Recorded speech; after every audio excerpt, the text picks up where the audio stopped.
social media and digital marketing is starting to fuse with network marketing at a very unprecedented level. And with this huge fusion that's coming in, the way people conduct themselves and the way people operate in business is going to very much differentiate from how things have been done in the past in network marketing. Huge, huge, huge shifts are turning. And with that, what I've been able to do, and I've been very fortunate to do this over the last 8 months, is look at things from a very different perspective. And I have been developing a program with the whole goal in mind to create a system that would help anyone in the space, no matter what company you're in. Now, this is the biggest thing I need to understand. So many people join companies with systems that are not tailored to their actual needs of where they are in their business right now.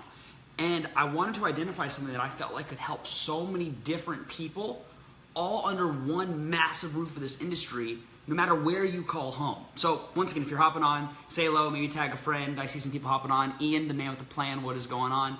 And so warming up the lives. I know I haven't been doing lives too frequently, but I'm coming in because I have been watching this space from an outside perspective for quite some time, and it's giving me a lot of unique perspectives to really elaborate on.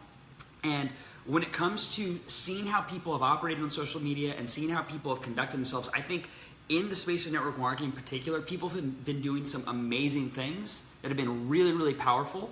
And I think there's also been a collection of things that people could really improve upon that are small changes that could have very, very large results.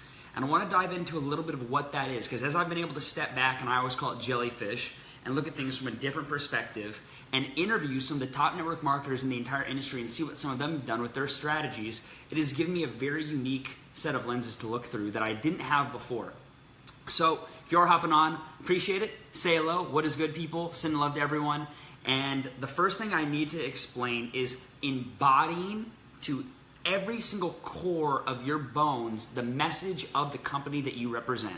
Every single value that they show, because it's so common to join a company to qualify for the compensation plan.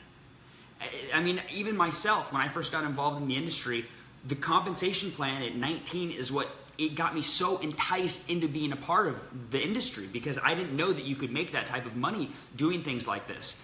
But you cannot get involved with something just to qualify for the comp plan that is joining with the whole business model. So perfect example of this, okay? When, let's see, when was it? About a week ago, I saw a movie with my girlfriend. And as Kayla and I were watching this movie, it was an action movie. All the trailers I noticed were action movies. So every single trailer for the actual movie was all action movies. So as I'm sitting there watching these trailers, I'm thinking to myself, all of the other movies that I've seen and all of the trailers for those movies, right? You go see a horror movie, what are the trailers? 9 times out of 10, the trailers are horror movies. You see a romantic comedy. Most of the trailers are romantic comedies. Why is that?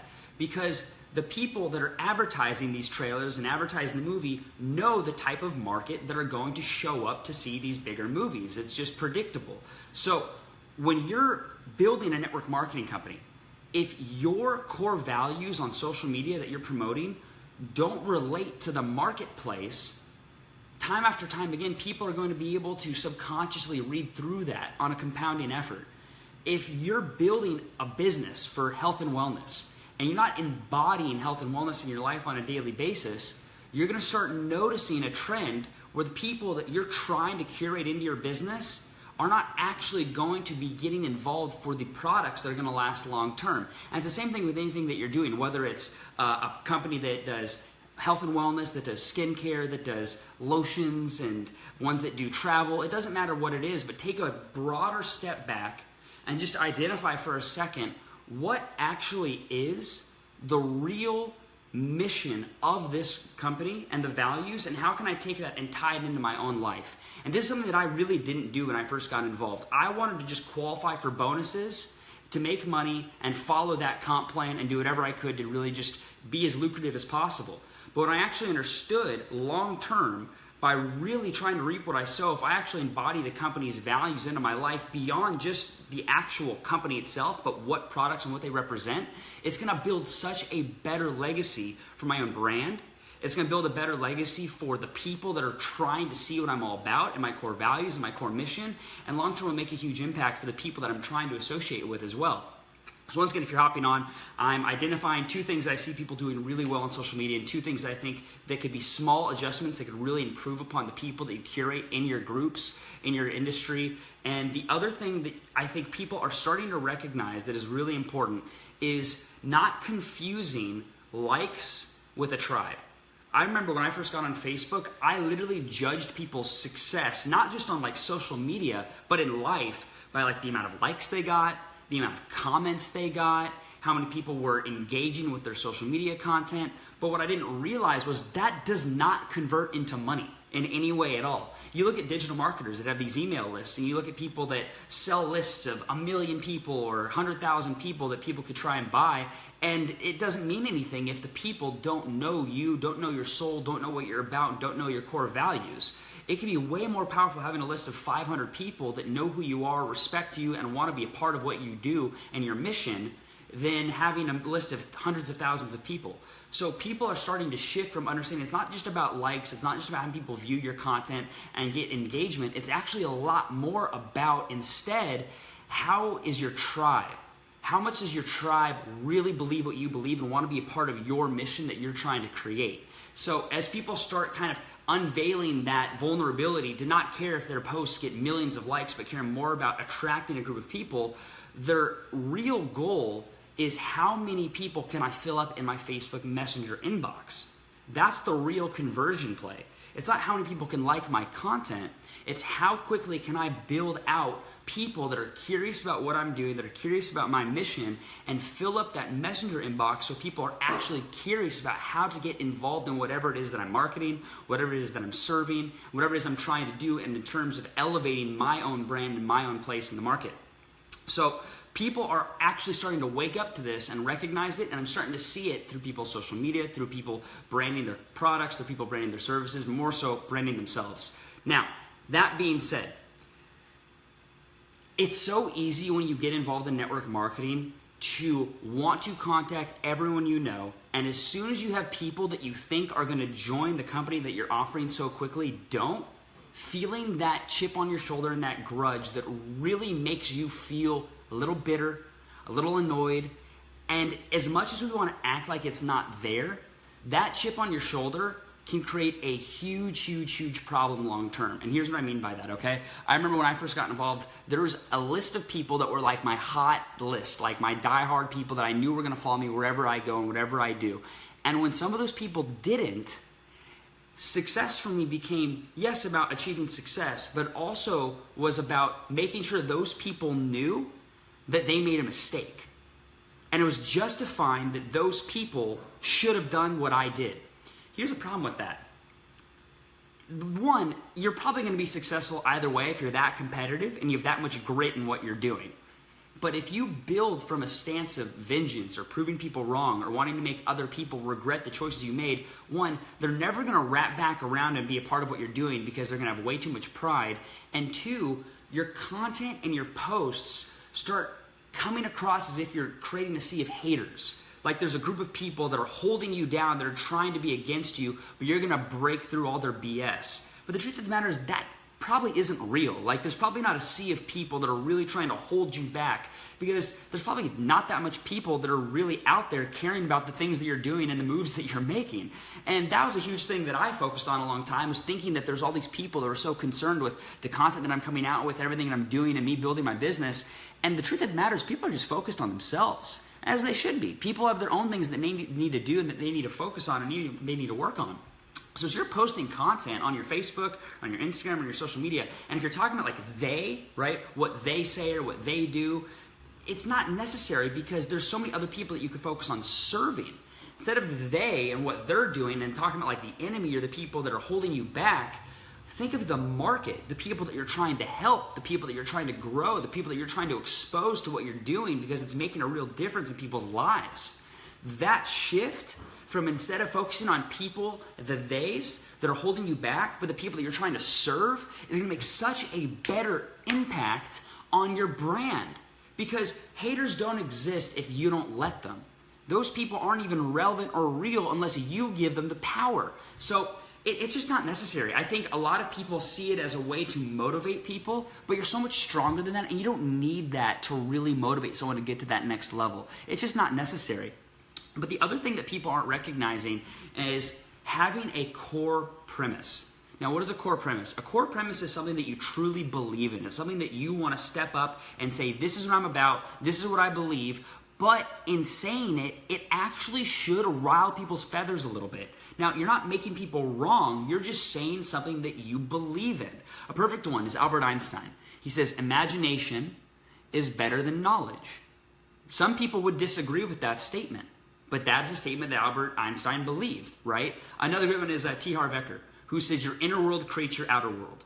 A lot of people may disagree, saying, no, your outer world creates your inner world. But he stood with something, and he made that decision. That's his core premise. And I think a lot of people are getting involved in business or network marketing, and they don't really have a core premise, right? I want to create freedom. I want to make money. But everyone wants to do that, so it doesn't make you unique. It doesn't differentiate you if that's your core premise. Your core premise needs to be something that actually is really vulnerable to you. Why? Because vulnerability is the fastest avenue to create trust in someone's life. There's not any faster way. If you want to get people to trust you and really relate to you, you have to become vulnerable and express yourself to them. It's like the fastest way to do it, but it's also really uncomfortable to do. So, for example, what is my core premise? I believe to every fiber of my soul, that every single human being on the planet has the actual ability to make the transition to do what they love full time.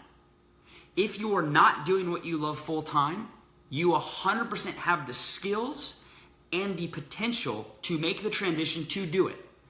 But because of decades of psychological, social, and economical programming, it has become very easy and very natural for us to get into a hypnotic rhythm of doing the same thing and learning the same information that is not serving us to the level it should. And because of that, you find yourself in a position where all the things that you've done for the past 10, 20, 30 years, 15 years, whatever it may be, are just what's expected of you. But you don't realize that tomorrow you could literally change your entire circumstance in an instant with one shift in your self-image.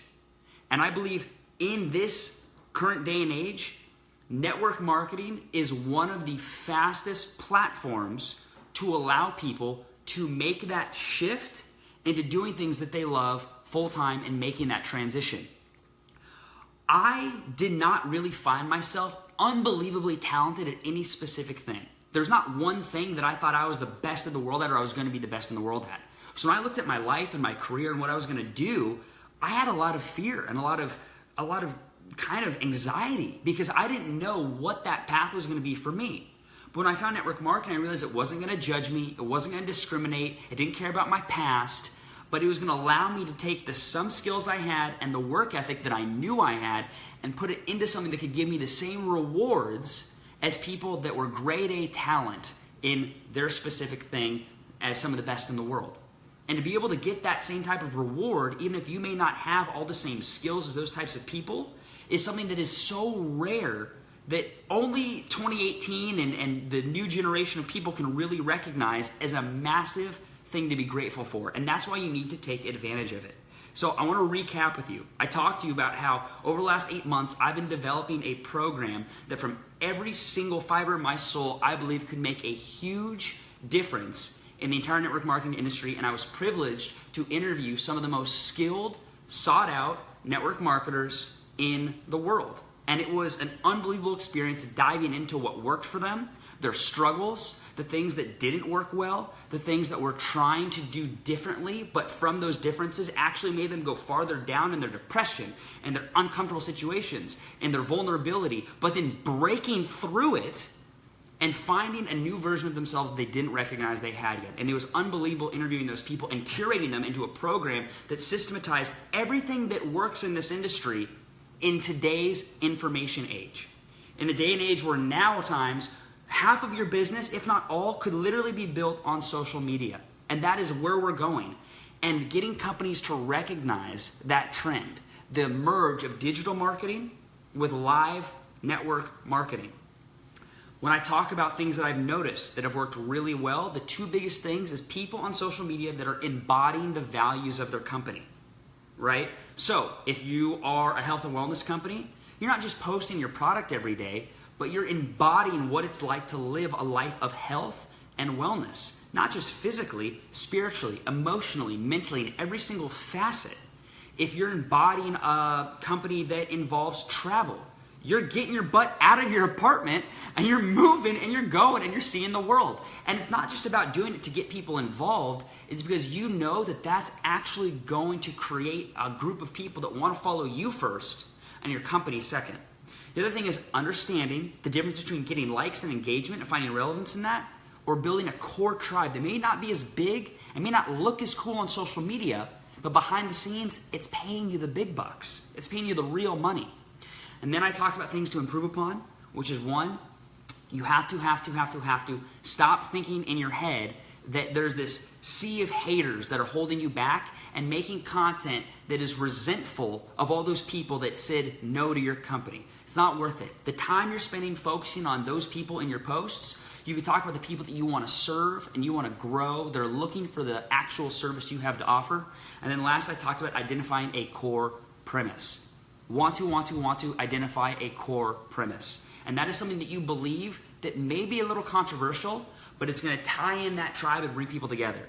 So, over the next 30 days, I'm going to be giving out a lot of gifts from the people that have been hitting me up on Facebook, on Messenger, the people that I've been basically trying to serve for the last 8 months, building out something that I thought would give unbelievable value. I'm now going to be able to share with you guys over the next 30 days. And I want to do that by giving just a ton of free gifts and helping people elevate their space, make that transition to what they love, free time, and use network marketing, which has been a huge gift in my life that has completely changed my entire life, financially, emotionally, spiritually, mentally, even physically, and help you guys have that same gift as well. So if you're watching this live, because I haven't done lives for a little bit, but if you're watching this live and you go, oh, Derek, what's going on? And you resonate with some of this content, feel free to share it.